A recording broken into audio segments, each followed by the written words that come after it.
ਸਤਿ ਸ਼੍ਰੀ ਅਕਾਲ। ਸਾਹਿਤਕ ਸਾਥ ਚੈਨਲ 'ਤੇ ਆਪ ਜੀ ਦਾ ਸਵਾਗਤ। ਮੈਂ ਹਾਂ ਹਰਮੀਤ ਕੌਰ। ਅੱਜ ਦੀ ਕਲਾਸ ਵਿੱਚ ਈਸ਼ਵਰ ਚੰਦਰ ਨੰਦਾ, ਜਿਨ੍ਹਾਂ ਨੂੰ ਕਿ ਆਈ.ਸੀ. ਨੰਦਾ ਦੇ ਨਾਂ ਨਾਲ ਵੀ ਜਾਣਿਆ ਜਾਂਦਾ ਹੈ, ਦੇ ਜੀਵਨ ਅਤੇ ਰਚਨਾ ਪ੍ਰਕਿਰਿਆ ਬਾਰੇ ਚਰਚਾ ਕਰਾਂਗੇ।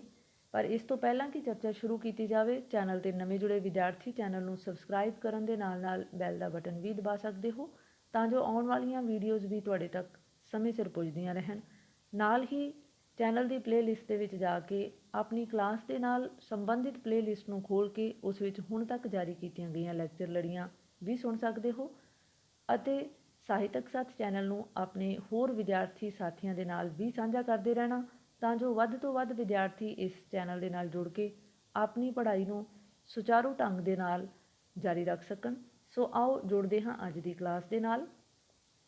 ਪੰਜਾਬੀ ਨਾਟਕਕਾਰ ਈਸ਼ਵਰ ਚੰਦਰ ਨੰਦਾ ਦਾ ਨਾਂ ਅੰਗਰੇਜ਼ੀ ਰਾਜ ਦੇ ਮੁੱਢਲੇ ਸਮੇਂ ਦੇ ਪੰਜਾਬੀ ਸੇਵਕਾਂ ਵਿੱਚੋਂ ਗਿਣਿਆ ਜਾਂਦਾ ਹੈ। ਅਸਲ ਦੇ ਵਿੱਚ ਪੰਜਾਬੀ ਨਾਟਕ ਕਲਾ ਦੀ ਉਸਾਰੀ ਦੇ ਵਿੱਚ ਇਹਨਾਂ ਨੇ ਬੇਹੱਦ ਵਡਮੁੱਲਾ ਯੋਗਦਾਨ ਪਾਇਆ ਹੈ। ਇਹਨਾਂ ਦਾ ਜਨਮ 30 ਸਤੰਬਰ 1892 ਈਸਵੀ ਨੂੰ ਸਾਂਝੇ ਪੰਜਾਬ ਦੀ ਧਰਤੀ ਗਾਂਧੀਆਂ ਪਨਿਆੜ, ਜ਼ਿਲ੍ਹਾ ਗੁਰਦਾਸਪੁਰ ਦੇ ਵਿੱਚ ਲਾਲਾ ਭਾਗਮਲ ਦੇ ਘਰ ਹੋਇਆ। ਲਾਲਾ ਭਾਗਮਲ ਦਾ ਜੋ ਹੈ, ਜਦੋਂ ਈਸ਼ਵਰ ਚੰਦਰ ਨੰਦਾ ਅਜੇ ਬਹੁਤ ਛੋਟੀ ਉਮਰ ਦੇ ਹੀ ਸਨ, ਅਕਾਲ ਚਲਾਣਾ ਹੋ ਗਿਆ ਔਰ ਇਹਨਾਂ ਦਾ ਪਾਲਣ ਪੋਸ਼ਣ ਇਹਨਾਂ ਦੀ ਮਾਤਾ ਨੇ ਬੇਹੱਦ ਤੰਗੀਆਂ ਤੁਰਸ਼ੀਆਂ ਦੇ ਨਾਲ ਕੀਤਾ। ਪਰ ਈਸ਼ਵਰ ਚੰਦਰ ਨੰਦਾ ਉਹ ਬਚਪਨ ਤੋਂ ਹੀ ਬੇਹੱਦ ਜ਼ਹੀਨ ਬੁੱਧੀ ਦੇ ਮਾਲਕ ਸਨ, ਬੜੇ ਹੋਣਹਾਰ ਵਿਦਿਆਰਥੀ ਸਨ। ਇਸ ਕਰਕੇ ਇਹਨਾਂ ਨੇ 5ਵੀਂ 8ਵੀਂ ਅਤੇ 10ਵੀਂ ਦੇ ਨਾਲ ਉੱਚ ਸਿੱਖਿਆ ਦੇ ਦੌਰਾਨ ਵੀ ਵਜ਼ੀਫੇ ਹਾਸਲ ਕੀਤੇ ਔਰ ਇਹਨਾਂ ਦੀ ਸਾਰੀ ਸਿੱਖਿਆ ਜਿਹੜੀ ਹੈ ਉਹ ਲਗਭਗ ਵਜ਼ੀਫਿਆਂ ਦੇ ਸਿਰ 'ਤੇ ਹੀ ਸਿਰੇ ਚੜ੍ਹ ਗਈ। ਔਰ BA ਆਨਰਜ਼ ਇਹਨਾਂ ਨੇ ਕੀਤੀ ਅਤੇ MA ਅੰਗਰੇਜ਼ੀ ਦੀ ਸਿੱਖਿਆ ਜਿਹੜੀ ਹੈ ਇਹਨਾਂ ਨੇ ਦਿਆਲ ਸਿੰਘ ਕਾਲਜ ਲਾਹੌਰ ਤੋਂ ਕੀਤੀ ਔਰ MA ਅੰਗਰੇਜ਼ੀ ਦੀ ਪ੍ਰੀਖਿਆ ਦੇ ਵਿੱਚੋਂ ਇਹ ਜ਼ਿਲ੍ਹੇ ਪੱਧਰ ਤੋਂ ਇਹਨਾਂ ਨੇ ਪ੍ਰਥਮ ਸਥਾਨ ਹਾਸਿਲ ਕੀਤਾ, ਜਿਸ ਦੁਆਰਾ ਪੰਜਾਬ ਯੂਨੀਵਰਸਿਟੀ ਦੁਆਰਾ ਇਹਨਾਂ ਨੂੰ ਸਕਾਲਰਸ਼ਿਪ ਵੀ ਦਿੱਤੀ ਗਈ ਔਰ ਉਚੇਰੀ ਪੜ੍ਹਾਈ ਜੋ ਹੈ ਇਹਨਾਂ ਨੇ ਲੰਡਨ ਵਿਖੇ ਵੀ ਜਾ ਕੇ ਹਾਸਿਲ ਕੀਤੀ। ਇਹਨਾਂ ਦਾ ਕਿੱਤਾ ਜੋ ਹੈ ਮੁੱਖ ਰੂਪ ਦੇ ਵਿੱਚ ਲੇਖਨ ਭਾਵ ਇੱਕ ਨਾਟਕਕਾਰ ਵਜੋਂ ਵੀ ਇਹ ਮਕਬੂਲ ਸਨ। ਨਾਟਕਾਂ ਦੇ ਵਿੱਚ ਅਦਾਕਾਰੀ ਵੀ ਕਰਦੇ ਰਹੇ ਅਤੇ ਆਪਣੇ ਲਿਖੇ ਹੋਏ ਨਾਟਕਾਂ ਦਾ ਨਿਰਦੇਸ਼ਨ ਵੀ ਇਹ ਕਰਦੇ ਰਹੇ ਔਰ ਇਹ ਕਾਰਜ ਜੋ ਹੈ ਇਹਨਾਂ ਨੇ ਆਪਣੇ ਕਾਲਜ ਦੀ ਪੜ੍ਹਾਈ ਦੇ ਸਮੇਂ ਦੌਰਾਨ ਹੀ ਆਰੰਭ ਦਿੱਤਾ ਸੀ। ਅਸਲ ਦੇ ਵਿੱਚ ਪ੍ਰੋਫੈਸਰ ਦਿਆਲ ਸਿੰਘ ਕਾਲਜ ਲਾਹੌਰ ਦੇ ਵਿੱਚ ਪੜ੍ਹਦਿਆਂ ਹੋਇਆਂ ਇਹਨਾਂ ਦੇ ਅੰਗਰੇਜ਼ੀ ਦੇ ਪ੍ਰੋਫੈਸਰ ਜੋ ਮਿਸਟਰ ਰਿਚਰਡ ਸਨ, ਉਹਨਾਂ ਦੀ ਪਤਨੀ ਮਿਸਿਜ਼ ਨੌਰਾ ਰਿਚਰਡ ਜੋ ਸੀ, ਉਹ ਵੀ ਉਹਨਾਂ ਦੇ ਨਾਲ ਹੀ ਦਿਆਲ ਸਿੰਘ ਕਾਲਜ ਲਾਹੌਰ ਦੇ ਕੈਂਪਸ ਵਿੱਚ ਹੀ ਰਹਿੰਦੇ ਸਨ। ਸੋ ਉਹਨਾਂ ਨੇ ਆਪਣੇ ਪਤੀ ਦੇ ਕਾਲਜ ਦੇ ਵਿਦਿਆਰਥੀਆਂ ਦੀ ਪ੍ਰਤਿਭਾ ਨੂੰ ਵੇਖਦਿਆਂ ਹੋਇਆਂ ਉਹਨਾਂ ਨੂੰ ਨਾਟਕ ਲੇਖਣ ਦੇ ਲਈ ਪ੍ਰੇਰਿਤ ਕੀਤਾ ਔਰ ਉਤਸ਼ਾਹਿਤ ਕੀਤਾ ਕਿ ਆਪਣੇ ਸਮਾਜ ਦੇ ਜਾਂ ਆਪਣੇ ਚੌਗਿਰਦੇ ਦੇ ਜਾਂ ਆਪਣੇ ਆਲੇ ਦੁਆਲੇ ਦੇ ਵਿੱਚ ਜੋ ਉਹਨਾਂ ਦੇ ਵਿਸ਼ੇ ਹਨ, ਜੋ ਮੁੱਦੇ ਹਨ, ਉਹਨਾਂ ਨੂੰ ਆਪਣੀਆਂ ਨਾਟ ਕਿਰਤਾਂ ਦੇ ਵਿੱਚ ਉਭਾਰਿਆ ਜਾਵੇ। ਇਸ ਸੰਬੰਧੀ ਉਹਨਾਂ ਨੇ ਭਾਵ ਮਿਸਿਜ਼ ਨੌਰਾ ਰਿਚਰਡ ਨੇ ਦਿਆਲ ਸਿੰਘ ਕਾਲਜ ਲਾਹੌਰ ਵਿਖੇ ਇੱਕ ਨਾਟ ਮੁਕਾਬਲਾ ਵੀ ਕਰਵਾਇਆ ਵਿਦਿਆਰਥੀਆਂ ਦੇ ਵਿੱਚ, ਜਿਸ ਦੇ ਵਿੱਚੋਂ I.C. ਨੰਦਾ ਨੇ ਦੁਲਹਨ ਨਾਂ ਦਾ ਇਕਾਂਗੀ ਲਿਖ ਕੇ ਪਹਿਲਾ ਸਥਾਨ ਹਾਸਿਲ ਕੀਤਾ ਔਰ ਉਹ ਇਕਾਂਗੀ ਜੋ ਹੈ ਇਹਨਾਂ ਨੇ 1913 ਦੇ ਵਿੱਚ ਲਿਖਿਆ ਸੀ ਅਤੇ ਇਸ ਤੋਂ ਉਤਸ਼ਾਹਿਤ ਹੋ ਕੇ ਫਿਰ ਇਹਨਾਂ ਨੇ 1914 ਦੇ ਵਿੱਚ ਇੱਕ ਹੋਰ ਇਕਾਂਗੀ ਬੇਬੇ ਰਾਮ ਭਜਨੀ ਵੀ ਲਿਖਿਆ। ਇਹ ਵੀ ਨਾਟ ਮੁਕਾਬਲੇ ਦੇ ਲਈ ਲਿਖਿਆ ਗਿਆ ਸੀ 1914 ਦੇ ਵਿੱਚ, ਜਿਸ ਦੇ ਵਿੱਚ ਇਹਨਾਂ ਨੂੰ ਦੂਜਾ ਸਥਾਨ ਹਾਸਿਲ ਹੋਇਆ। ਇੱਥੋਂ ਹੀ ਇਹਨਾਂ ਦੇ ਅੰਦਰ ਜੋ ਹੈ ਨਾਟਕ ਲੇਖਣ ਦੀ ਇੱਕ ਚਿੰਨ੍ਹ ਪੈਦਾ ਹੋ ਗਈ। ਸੋ ਤਾਉਮਰ ਜੋ ਹੈ ਇਹ ਨਾਟਕ ਸਿਰਜਣਾ ਦੇ ਲਈ ਆਪਣੇ ਕਾਰਜ ਇਹਨਾਂ ਨੇ ਜਾਰੀ ਰੱਖੇ। ਦਿਆਲ ਸਿੰਘ ਕਾਲਜ ਦੇ ਵਿੱਚ ਹੀ ਇਹਨਾਂ ਦੀ ਕਾਬਲੀਅਤ ਨੂੰ ਵੇਖਦਿਆਂ ਹੋਇਆਂ ਇਹਨਾਂ ਨੂੰ ਅੰਗਰੇਜ਼ੀ ਦੇ ਪ੍ਰੋਫੈਸਰ ਦੀ ਨਿਯੁਕਤੀ ਹਾਸਿਲ ਹੋਈ। ਉਸ ਤੋਂ ਬਾਅਦ ਇਹ ਸਰਕਾਰੀ ਕਾਲਜ ਮੁਲਤਾਨ ਅਤੇ ਬਾਅਦ ਦੇ ਵਿੱਚ ਸਰਕਾਰੀ ਕਾਲਜ ਲਾਹੌਰ ਦੇ ਵਿੱਚ ਵੀ ਆਪਣੀਆਂ ਸੇਵਾਵਾਂ ਨਿਭਾਉਂਦੇ ਰਹੇ ਅਤੇ ਅੰਤ 1947 ਦੇ ਵਿੱਚ ਜੋ I.C. ਨੰਦਾ ਰਿਟਾਇਰਡ ਹੋ ਗਏ ਆਪਣੀ ਨੌਕਰੀ ਤੋਂ। ਰਿਟਾਇਰਡ ਹੋਣ ਤੋਂ ਬਾਅਦ ਇਹਨਾਂ ਨੇ ਵੰਡ ਤੋਂ ਬਾਅਦ ਜੋ ਹੈ ਦਿੱਲੀ ਨੂੰ ਹੀ ਆਪਣਾ ਰਹਿਣ ਬਸੇਰਾ ਬਣਾ ਲਿਆ ਔਰ ਦਿੱਲੀ ਵਿਖੇ ਰਹਿੰਦਿਆਂ ਹੋਇਆਂ ਇਹਨਾਂ ਨੇ ਅਨੇਕ ਸਾਰੀਆਂ ਜੋ ਸਾਹਿਤਕ ਸਰਗਰਮੀਆਂ ਸਨ ਉਹਨਾਂ ਦੇ ਵਿੱਚ ਹਿੱਸਾ ਲਿਆ।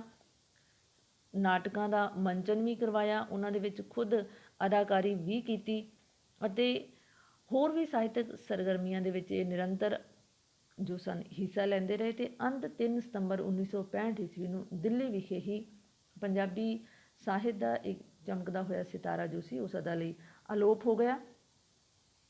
ਇਹਨਾਂ ਦੀਆਂ ਸਾਹਿਤਕ ਕਿਰਤਾਂ ਜੋ ਹਨ ਪੰਜਾਬੀ ਸਾਹਿਤ ਦੀ ਝੋਲੀ ਦੇ ਵਿੱਚ ਜੋ ਇਹਨਾਂ ਨੇ ਪਾਈਆਂ, ਉਹਨਾਂ ਦੇ ਵਿੱਚ ਪੂਰੇ ਨਾਟਕ ਸੰਗ੍ਰਹਿ ਹਨ, ਜੋ ਕਿ ਸੁਭੱਦਰਾ ਨਾਂ ਦਾ ਨਾਟਕ ਸੰਗ੍ਰਹਿ 1920 ਦੇ ਵਿੱਚ ਲਿਖਿਆ ਇਹਨਾਂ ਨੇ, ਵਰ ਘਰ ਜਾਂ ਲਿੱਲੀ ਦਾ ਵਿਆਹ 1928 ਦੇ ਵਿੱਚ, ਸ਼ਾਮੂ ਸ਼ਾਹ 1928 ਦੇ ਵਿੱਚ, ਭਾਵ ਵਰ ਘਰ ਜਾਂ ਲਿੱਲੀ ਦਾ ਵਿਆਹ ਅਤੇ ਸ਼ਾਮੂ ਸ਼ਾਹ ਦੋਵੇਂ ਹੀ 1928 ਦੇ ਵਿੱਚ ਲਿਖੇ। ਸੋਸ਼ਲ ਸਰਕਲ 1949 ਈਸਵੀ ਦੇ ਵਿੱਚ ਲਿਖਿਆ ਗਿਆ। ਇਕਾਂਗੀ ਸੰਗ੍ਰਹਿ ਇਹਨਾਂ ਦੇ ਝਲਕਾਰੇ, ਲਿਸ਼ਕਾਰੇ, ਚਮਕਾਰੇ, ਜੋ ਕਿ 1951, 53 ਅਤੇ 66 ਦੇ ਵਿੱਚ ਲਿਖੇ ਗਏ। ਇਸੇ ਤਰ੍ਹਾਂ ਇਹਨਾਂ ਦਾ ਇੱਕ ਨਾਵਲ ਰਚਨਾ ਵਾਲੇ ਪਾਸੇ ਵੀ ਧਿਆਨ ਲੱਗਿਆ, ਜਿਸ ਦੇ ਵਿੱਚ ਇਹਨਾਂ ਨੇ ਮੁਰਾਦ ਅਤੇ ਤੇਜ਼ ਕੌਰ ਨਾਂ ਦੇ 2 ਨਾਵਲ ਪੰਜਾਬੀ ਸਾਹਿਤ ਨੂੰ ਭੇਟ ਕੀਤੇ, ਜੋ ਕਿ 1933 ਅਤੇ 1943 ਦੇ ਵਿੱਚ ਲਿਖੇ ਗਏ। ਇਹਨਾਂ ਸਾਹਿਤਕ ਕਾਰਗੁਜ਼ਾਰੀਆਂ ਦੀ ਬਦੌਲਤ ਭਾਸ਼ਾ ਵਿਭਾਗ ਪਟਿਆਲਾ ਵਜੋਂ ਇਹਨਾਂ ਨੂੰ ਸਨਮਾਨਿਤ ਵੀ ਕੀਤਾ ਗਿਆ ਔਰ ਕੇਂਦਰੀ ਪੰਜਾਬੀ ਲੇਖਕ ਸਭਾ ਦੇ ਇਹ ਉਪ ਪ੍ਰਧਾਨ ਵੀ ਰਹੇ। ਇਸ ਤਰ੍ਹਾਂ ਪੰਜਾਬੀ ਸਾਹਿਤ ਦੀ ਝੋਲੀ ਦੇ ਵਿੱਚ ਈਸ਼ਵਰ ਚੰਦਰ ਨੰਦਾ ਦੀਆਂ ਇਹਨਾਂ ਸਾਹਿਤਕ ਵੰਨਗੀਆਂ ਦੀ ਬਦੌਲਤ ਜੋ ਹੈ ਪੰਜਾਬੀ ਸਾਹਿਤ ਦਾ ਘੇਰਾ ਬੇਹੱਦ ਵਿਸ਼ਾਲ ਹੋਇਆ। ਇਹਨਾਂ ਦੀਆਂ ਜੋ ਨਾਟ ਰਚਨਾਵਾਂ ਸਨ, ਉਹਨਾਂ ਦੇ ਜੋ ਵਿਸ਼ੇ ਇਹਨਾਂ ਨੇ, ਕਿਉਂਕਿ ਮਿਸਿਸ ਨੌਰਾ ਰਿਚਰਡ ਦੀ ਪ੍ਰੇਰਨਾ ਹੇਠ ਇਹਨਾਂ ਨੇ ਲਿਖਣਾ ਸ਼ੁਰੂ ਕੀਤਾ ਔਰ ਮਿਸਿਸ ਨੌਰਾ ਰਿਚਰਡ ਨੇ ਉਸ ਵੇਲੇ ਦੇ ਵਿਦਿਆਰਥੀਆਂ ਨੂੰ ਆਪਣੇ ਸਮਕਾਲੀ ਸਮਾਜ ਦੀਆਂ ਜੋ ਸਮੱਸਿਆਵਾਂ ਸਨ ਉਹਨਾਂ ਨੂੰ ਆਪਣੀਆਂ ਕਿਰਤਾਂ ਦੇ ਵਿੱਚ ਪੇਸ਼ ਕਰਨ ਦੀ ਜੋ ਇੱਕ ਅਗਵਾਈ ਕੀਤੀ ਜਾਂ ਪ੍ਰੇਰਨਾ ਦਿੱਤੀ, ਉਸ ਦੇ ਮੱਦੇਨਜ਼ਰ ਇਹਨਾਂ ਨੇ ਆਪਣੀਆਂ ਜਿੰਨੀਆਂ ਵੀ ਸਾਹਿਤਕ ਕਿਰਤਾਂ ਸਨ, ਭਾਵੇਂ ਉਹ ਇਕਾਂਗੀ ਬੇਬੇ ਰਾਮ ਭਜਨੀ ਹੈ, ਭਾਵੇਂ ਦੁਲਹਨ ਹੈ, ਭਾਵੇਂ ਚੋਰ ਕੌਣ ਹੈ, ਜਿੰਨ ਹੈ, ਇਹ ਸਾਰੀਆਂ ਇਕਾਂਗੀਆਂ ਜਿਹੜੀਆਂ ਸਨ ਸਮਕਾਲੀ ਸਮਾਜ ਦੀਆਂ ਸਮੱਸਿਆਵਾਂ, ਜਿਵੇਂ ਕਿ ਦਹੇਜ ਪ੍ਰਥਾ, ਬਾਲ ਵਿਆਹ ਜਾਂ ਵਿਧਵਾ ਵਿਆਹ ਦੀ ਮਨਾਹੀ ਸੀ, ਅਨਪੜ੍ਹਤਾ, ਵਹਿਮ ਭਰਮ ਅਤੇ ਗਰੀਬੀ ਦੇ ਆਲੇ ਦੁਆਲੇ ਹੀ ਘੁੰਮਦੀਆਂ ਹਨ। ਕਿਉਂਕਿ ਜਦੋਂ ਸਮਾਜ ਦੇ ਵਿੱਚ ਅਨਪੜ੍ਹਤਾ ਹੋਵੇਗੀ, ਗਰੀਬੀ ਹੋਵੇਗੀ, ਤਾਂ ਉਹ ਲੋਕ ਬੜੇ ਹੀ ਸੁਖਾਲੇ ਢੰਗ ਦੇ ਨਾਲ ਵਹਿਮਾਂ ਭਰਮਾਂ ਦੇ ਸ਼ਿਕਾਰ ਹੋ ਜਾਂਦੇ ਹਨ ਔਰ ਵਹਿਮਾਂ ਭਰਮਾਂ ਦੇ ਵਿੱਚ ਫਸਿਆ ਹੋਇਆ ਮਨੁੱਖ ਜਿਹੜਾ ਹੈ ਅਨੇਕ ਪ੍ਰਕਾਰ ਦੀਆਂ ਹੋਰ ਵੀ ਬੁਰਾਈਆਂ ਦੇ ਵਿੱਚ, ਵਿਆਧੀਆਂ ਦੇ ਵਿੱਚ ਫਸ ਜਾਂਦਾ ਹੈ। ਔਰ ਇਹ ਸਾਰੀਆਂ ਬੁਰਾਈਆਂ ਜੋ ਇਹਨਾਂ ਦੇ ਸਮਕਾਲੀ ਸਮਾਜ ਦੇ ਵਿੱਚ, ਇਹਨਾਂ ਦੇ ਚੌਗਿਰਦੇ ਦੇ ਵਿੱਚ ਵਾਪਰੀਆਂ ਸਨ, ਈਸ਼ਵਰ ਚੰਦਰ ਨੰਦਾ ਨੇ ਇਹਨਾਂ ਨੂੰ ਆਪਣੀਆਂ ਨਾਟ ਕਿਰਤਾਂ ਦਾ ਵਿਸ਼ਾ ਬਣਾਇਆ।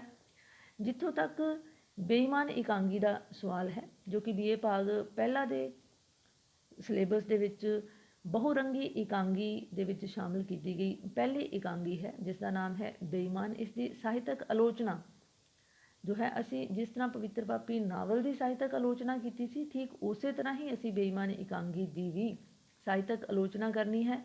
ਸਾਰੇ ਜਿਹੜੇ ਪੁਆਇੰਟ ਨੇ ਉਹ ਉਸੇ ਤਰ੍ਹਾਂ ਹੀ ਲਏ ਜਾਣਗੇ, ਪਰ ਇਹਨਾਂ ਦੇ ਵਿੱਚ ਇੱਕ ਪੁਆਇੰਟ ਜਿਹੜਾ ਹੈ ਬਿਲਕੁਲ ਵੱਖਰਾ ਹੋਵੇਗਾ, ਨਵੇਕਲਾ ਹੋਵੇਗਾ, ਉਹ ਹੈ ਰੰਗਮੰਚ। ਕਿਉਂਕਿ ਜ਼ਿਕਰ ਕਿਸ ਦਾ ਹੋ ਰਿਹਾ ਹੈ? ਇਕਾਂਗੀ ਦਾ। ਔਰ ਇਕਾਂਗੀ ਜਾਂ ਨਾਟਕ ਜੋ ਹਨ, ਇਹਨਾਂ ਨੂੰ ਅਸੀਂ ਸਿਰਫ ਪੜ੍ਹਨ ਯੋਗ ਸਾਹਿਤਕ ਕਿਰਤ ਹੀ ਨਹੀਂ ਕਹਿ ਸਕਦੇ, ਇਹ ਵੇਖਣ ਯੋਗ ਵੀ ਹੈ, ਭਾਵ ਇਸ ਨੂੰ ਮੰਚ ਦੇ ਉੱਤੇ ਪੇਸ਼ ਕੀਤਾ ਜਾਂਦਾ ਹੈ, ਪਾਤਰਾਂ ਦੁਆਰਾ ਖੇਡਿਆ ਜਾਂਦਾ ਹੈ, ਉਸ ਦੇ ਲਈ ਸਟੇਜ ਦਾ ਹੋਣਾ ਬੇਹੱਦ ਜ਼ਰੂਰੀ ਹੈ। ਉਸ ਇਕਾਂਗੀ ਨੂੰ ਹੀ ਅਸੀਂ ਸਫਲ ਇਕਾਂਗੀ ਕਹਿ ਸਕਦੇ ਹਾਂ ਜੋ ਸਫਲਤਾ ਸਹਿਤ ਰੰਗਮੰਚ ਦੇ ਉੱਤੇ ਪੇਸ਼ ਕੀਤੀ ਜਾ ਸਕਦੀ ਹੋਵੇ। ਔਰ ਰੰਗਮੰਚ 'ਤੇ ਪੇਸ਼ ਕਰਨ ਦੇ ਲਈ ਕਿਹੜੀਆਂ ਗੱਲਾਂ ਦਾ ਧਿਆਨ ਰੱਖਣਾ ਜ਼ਰੂਰੀ ਹੈ? ਸਭ ਤੋਂ ਪਹਿਲੀ ਗੱਲ ਹੈ ਕਿ ਉਸ ਦੇ ਵਿੱਚ ਪਾਤਰ ਜਿਹੜੇ ਹਨ ਉਹਨਾਂ ਦੀ ਗਿਣਤੀ ਘੱਟ ਹੋਣੀ ਚਾਹੀਦੀ ਹੈ। ਦੂਸਰਾ, ਉਸ ਦੇ ਵਿੱਚ ਸਮੇਂ, ਸਥਾਨ ਅਤੇ ਕਾਰਜ ਦੀ ਏਕਤਾ ਜਿਹੜੀ ਹੈ ਉਹ ਵੀ ਮਾਇਨੇ ਰੱਖਦੀ ਹੈ। ਤੀਸਰਾ ਜੋ ਹੈ, ਇਸ ਦੇ ਵਿੱਚ ਜੋ ਮੰਚ ਸੱਜਾ ਦੇ ਲਈ ਜਾਂ ਦ੍ਰਿਸ਼ ਸੱਜਾ ਦੇ ਲਈ ਜੋ ਸਮਾਨ ਵਰਤਿਆ ਜਾਂਦਾ ਹੈ ਉਹ ਵੀ ਘੱਟ ਹੋਣਾ ਚਾਹੀਦਾ ਹੈ। ਜੇਕਰ ਇਹਨਾਂ ਖੂਬੀਆਂ ਵੱਲ ਅਸੀਂ ਧਿਆਨ ਰੱਖਾਂਗੇ ਤਾਂ ਉਹ ਰਚਨਾ ਜਿਹੜੀ ਹੈ ਰੰਗਮੰਚ ਦੇ ਉੱਤੇ ਸਫਲਤਾ ਸਾਹਿਤ ਪੇਸ਼ ਕੀਤੀ ਜਾ ਸਕਣ ਦੇ ਵਿੱਚ ਅਸੀਂ ਸਫਲ ਹੋ ਸਕਦੇ ਹਾਂ। ਜਿਵੇਂ ਕਿ ਬੇਈਮਾਨ ਇਕਾਂਗੀ ਦੇ ਵਿੱਚ ਸਾਰਾ ਦ੍ਰਿਸ਼ ਜਿਹੜਾ ਹੈ, ਇਸ ਇਕਾਂਗੀ ਭਾਵ ਜੋ ਗੈਰਾਜ ਦਾ ਮਾਲਕ ਹੈ, ਜੋ ਮੈਨੇਜਰ ਹੈ, ਉਸ ਦੇ ਦਫ਼ਤਰ ਦੇ ਵਿੱਚ ਹੀ ਵਾਪਰਦਾ ਹੈ।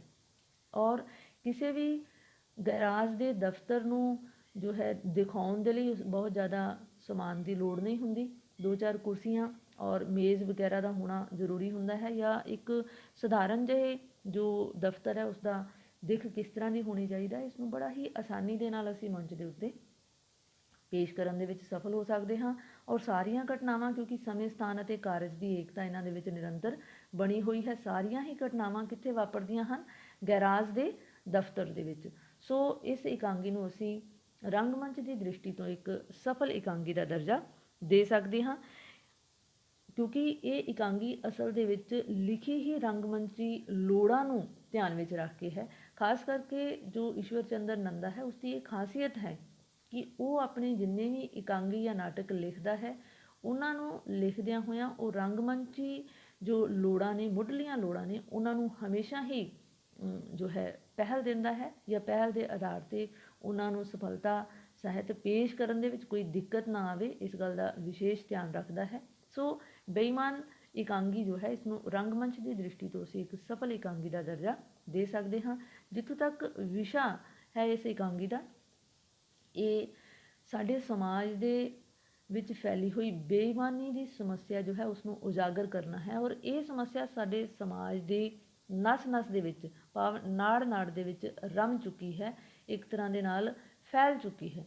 ਕਿਉਂਕਿ ਅੱਜ ਸਮਾਜ ਦੇ ਵਿੱਚ ਕੋਈ ਵੀ ਵਿਅਕਤੀ ਸਾਨੂੰ ਅਜਿਹਾ ਨਜ਼ਰ ਨਹੀਂ ਆਉਂਦਾ ਜਿਹੜਾ ਇੱਕ ਤਰ੍ਹਾਂ ਦੇ ਨਾਲ ਛਾਤੀ ਠੋਕ ਕੇ ਕਹਿ ਸਕੇ ਕਿ ਉਸਨੇ ਕਦੀ ਬੇਈਮਾਨੀ ਨਹੀਂ ਕੀਤੀ।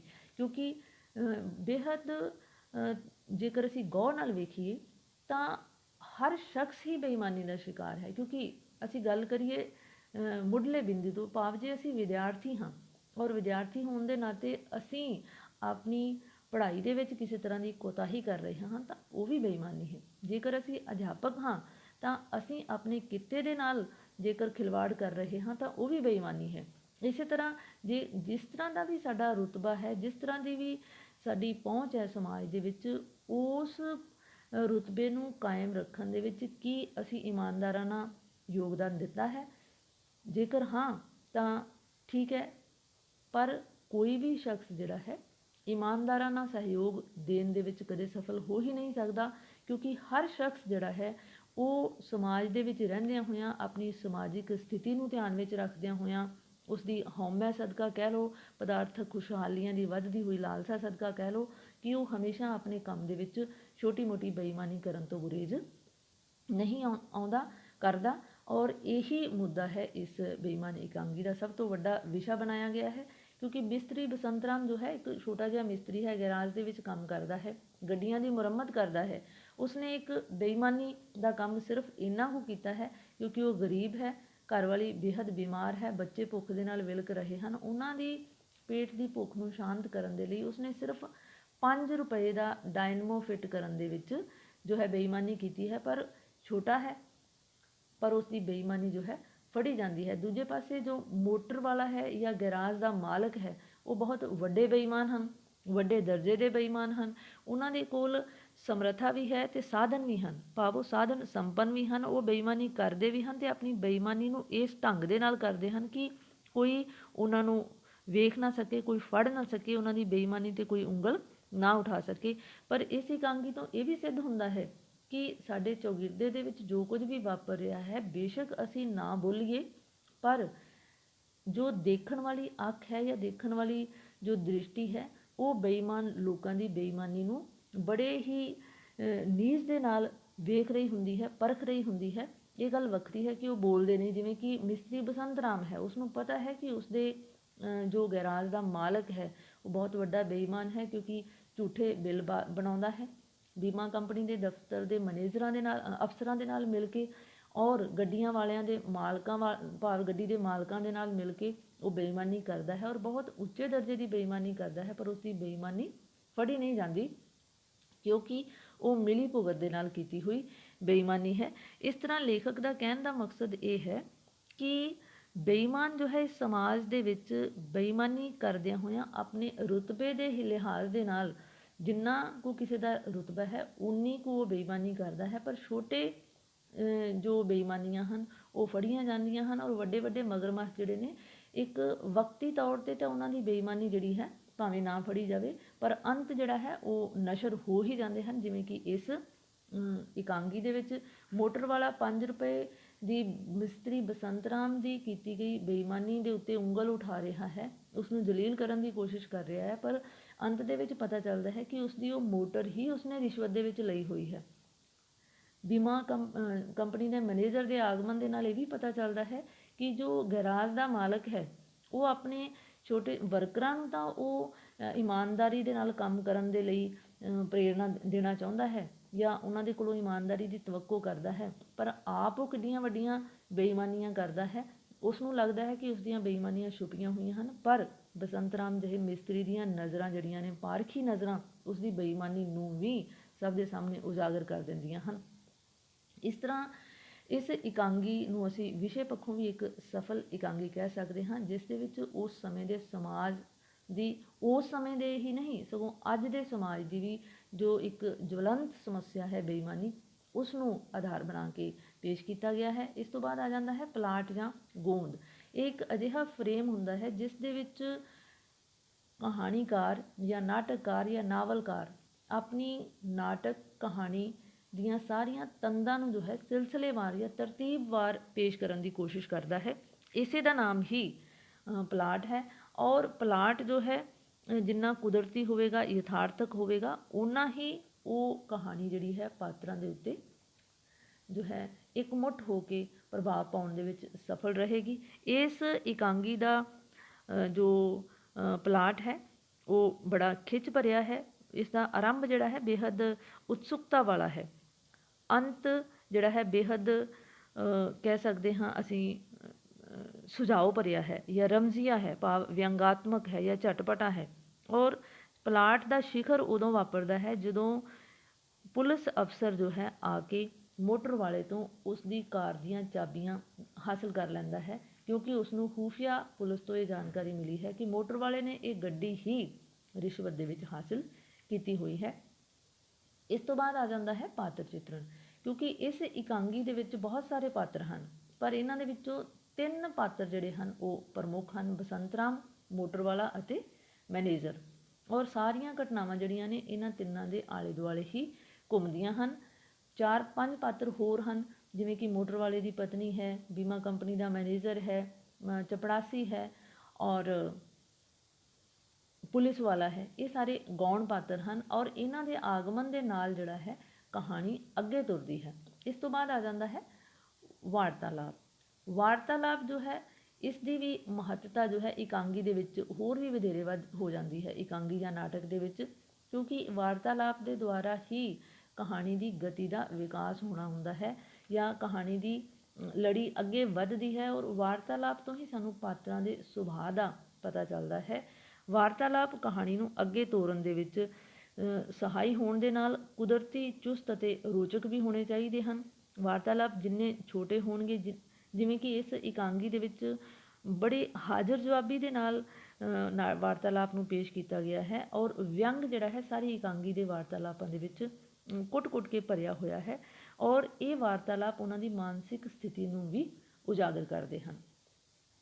ਅਗਲਾ ਨੁਕਤਾ ਆ ਜਾਂਦਾ ਹੈ ਵਾਤਾਵਰਨ, ਕਿਉਂਕਿ ਵਾਤਾਵਰਨ ਜੋ ਹੈ ਇਹ ਵੀ ਕਹਾਣੀ ਨੂੰ ਯਥਾਰਥਕ ਰੰਗਣ ਬਖਸ਼ਦਾ ਹੈ। ਵਾਤਾਵਰਨ ਜਿੰਨਾ ਕੁਦਰਤੀ ਹੋਵੇਗਾ, ਸਜੀਵ ਹੋਵੇਗਾ, ਓਨਾ ਹੀ ਕਹਾਣੀ ਦੇ ਵਿੱਚ ਰੋਚਕਤਾ ਪੈਦਾ ਹੋਵੇਗੀ।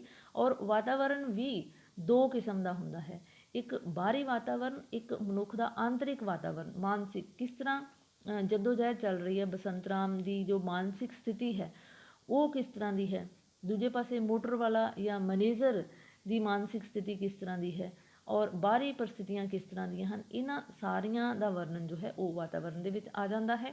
ਉਦੇਸ਼ ਜੋ ਹੈ, ਕਿਉਂਕਿ ਕੋਈ ਵੀ ਰਚਨਾ ਜੋ ਹੈ ਕਿਸੇ ਨਾ ਕਿਸੇ ਮੁੱਖ ਉਦੇਸ਼ ਜਾਂ ਮਕਸਦ ਨੂੰ ਰਚ ਕੇ ਹੀ ਸਿਰਜੀ ਜਾਂਦੀ ਹੈ, ਕਿਉਂਕਿ ਸਮਾਜ ਦੇ ਵਿੱਚ ਰਹਿੰਦਿਆਂ ਹੋਇਆਂ ਮਨੁੱਖ ਜੋ ਵੀ ਕਾਰਜ ਕਰਦਾ ਹੈ ਉਹ ਕਿਸੇ ਨਾ ਕਿਸੇ ਉਦੇਸ਼ ਦੇ ਮੱਦੇਨਜ਼ਰ ਹੀ ਕਰਦਾ ਹੈ। ਸੋ ਇਸ ਇਕਾਂਗੀ ਦਾ ਜੋ ਉਦੇਸ਼ ਹੈ ਉਹ ਸਮਾਜ ਦੇ ਵਿੱਚ ਫੈਲੀ ਹੋਈ ਬੇਈਮਾਨੀ ਦੀ ਸਮੱਸਿਆ ਨੂੰ ਪਾਠਕਾਂ ਦੇ ਨਾਲ ਸਾਂਝਿਆ ਕਰਨਾ ਹੈ, ਔਰ ਉਹਨਾਂ ਨੂੰ ਇੱਕ ਤਰ੍ਹਾਂ ਦੇ ਨਾਲ ਪ੍ਰੇਰਨਾ ਦੇਣਾ ਹੈ ਕਿ ਅਸੀਂ ਵੱਡੀਆਂ ਵੱਡੀਆਂ ਬੇਈਮਾਨੀਆਂ ਜਿਹੜੀਆਂ ਹਨ ਉਹ ਵੀ ਕਰਦੇ ਹਾਂ, ਪਰ ਜੇਕਰ ਅਸੀਂ ਵੱਡੀਆਂ ਵੱਡੀਆਂ ਬੇਈਮਾਨੀਆਂ ਦੇ ਉੱਤੇ ਅੱਖ ਰੱਖਦਿਆਂ ਹੋਇਆਂ ਛੋਟੀਆਂ ਛੋਟੀਆਂ ਬੇਈਮਾਨੀਆਂ ਕਰਨ ਤੋਂ ਗੁਰੇਜ਼ ਕਰੀਏ, ਭਾਵ ਇੱਕ ਮਨੁੱਖ ਹੋਣ ਦੇ ਨਾਤੇ ਜਿੰਨਾ ਵੀ ਅਸੀਂ ਇਸ ਸਮਾਜ ਦੇ ਸੁਧਾਰ ਦੇ ਵਿੱਚ ਸਾਰਥਕ ਯੋਗਦਾਨ ਪਾ ਸਕਦੇ ਹਾਂ। ਉਹਨੂੰ ਭਾਵ ਅਸੀਂ ਆਪਣੇ ਮਨੁੱਖ ਹੋਣ ਦੀ ਭੂਮਿਕਾ ਜੇਕਰ ਅਦਾ ਕਰਦੇ ਹਾਂ ਤਾਂ ਉਹੀ ਸਾਡਾ ਸਭ ਤੋਂ ਵੱਡਾ ਯੋਗਦਾਨ ਹੋਵੇਗਾ।